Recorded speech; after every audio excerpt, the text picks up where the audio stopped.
Selain kegiatan penggeledahan yang dilakukan pada hari Senin tanggal 16 ya, 16 Desember tahun 2024, belum ada kegiatan lain yang dilakukan oleh penyidik.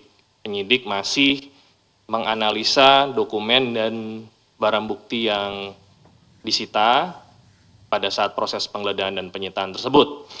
Berikutnya dapat saya sampaikan bahwa surat perintah penyidikannya ini masih bersifat umum, belum ada tersangka di situ.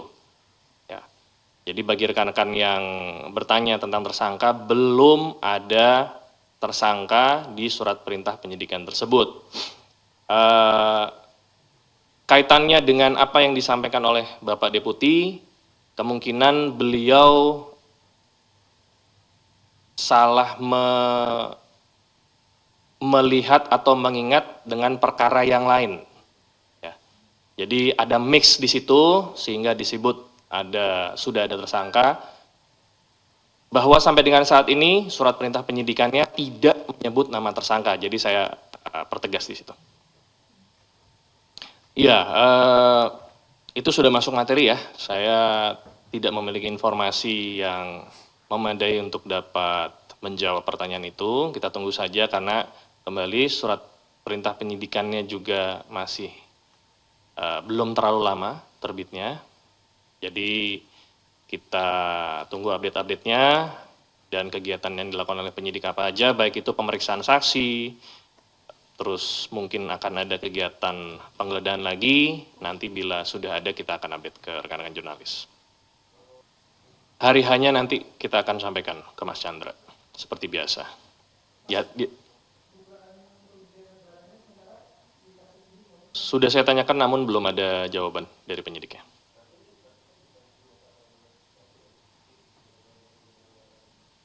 Ya, itu masih sedang didalami, karena kembali lagi ini sprindik umum, bahwa ada pihak-pihak yang menerima keuntungan itu pasti, tapi nanti kita akan petakan, penyidik akan memetakan apakah ada potensi pemberi suap di situ, atau nanti akan menjadi sebuah perkara kerugian negara.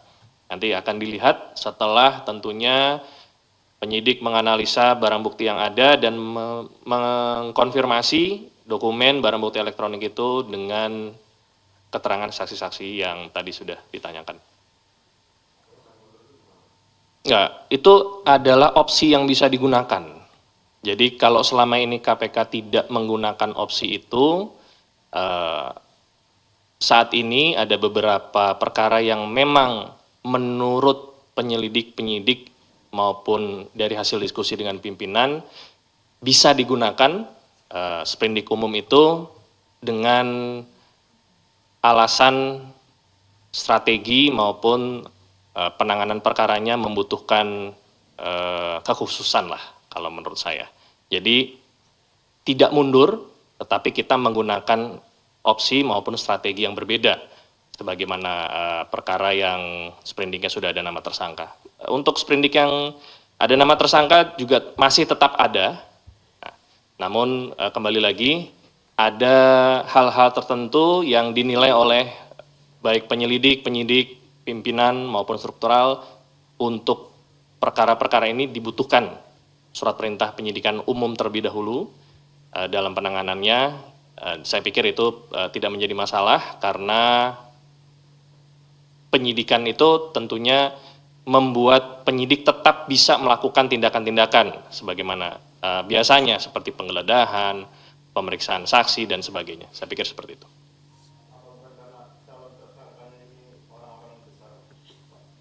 Ya, saya tidak bisa mengatakan karena calon tersangkanya orang-orang besar, tetapi dengan adanya sprindik ini, semua yang memiliki peran aktif maupun tidak aktif akan dimintai keterangan, dan siapapun yang memang bertanggung jawab akan dimintai pertanggungjawaban.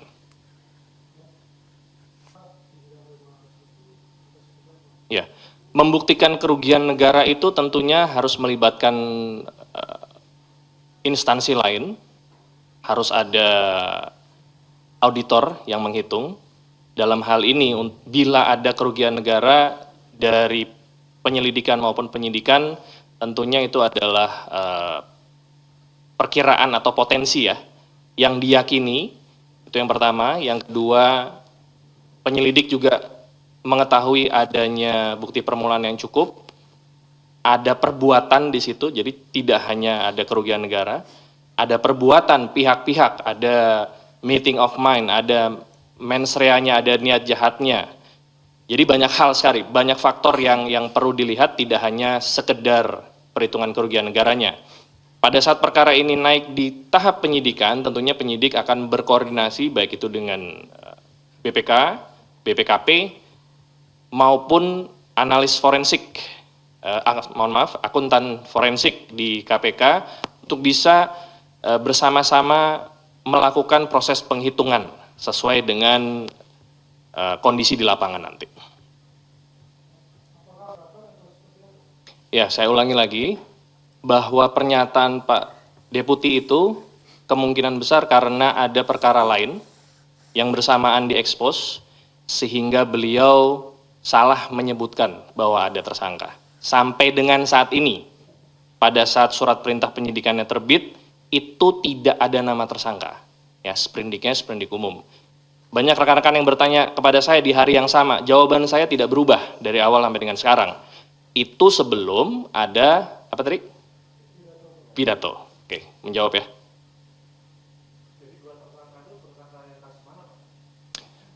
Belum bisa dibuka saat ini.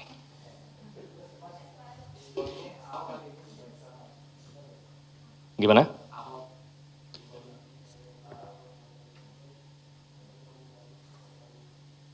Sampai dengan daftar pemeriksaan didapat oleh saya dan dibagi ke teman-teman, saya belum terinfo, tapi nanti saya akan cek kembali.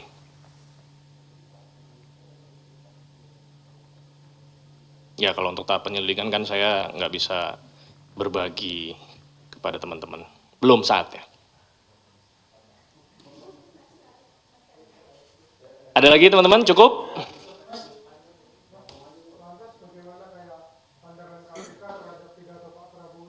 Ya, tadi mungkin masih agak terlambat ya.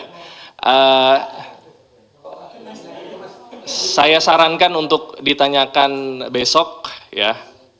Besok pasca Sertijab silakan hadir di Sertijab di Gedung Juang jam 2 besok. Karena nanti tentunya akan ada pimpinan yang baru. Menurut saya mereka memiliki kapasitas yang lebih baik dalam menjawab apa yang disampaikan oleh Bapak Presiden kita itu. Saya pikir seperti itu. Ya.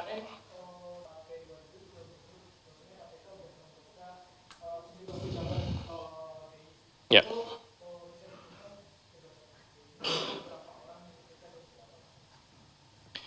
Mungkin itu di tahap penyelidikan kali ya. Saya belum terinfo untuk di tahap penyidikan. Tapi kalau memang ada nanti saya akan cek kembali. Kalau ya. Gitu. Ada lagi? Makasih ya teman-teman. Assalamualaikum warahmatullahi wabarakatuh. Sampai ketemu besok. Jam 2, jam 2. Sama Dewas, nanti langsung Dewas dan pimpinan. Monggo silakan. Nanti Sertijab dulu, setelah itu akan ada konvers. Kasih bagi rekan-rekan di bercanda. Enggak, samping sama belakang. Karena nanti akan bergabung dengan pegawai juga.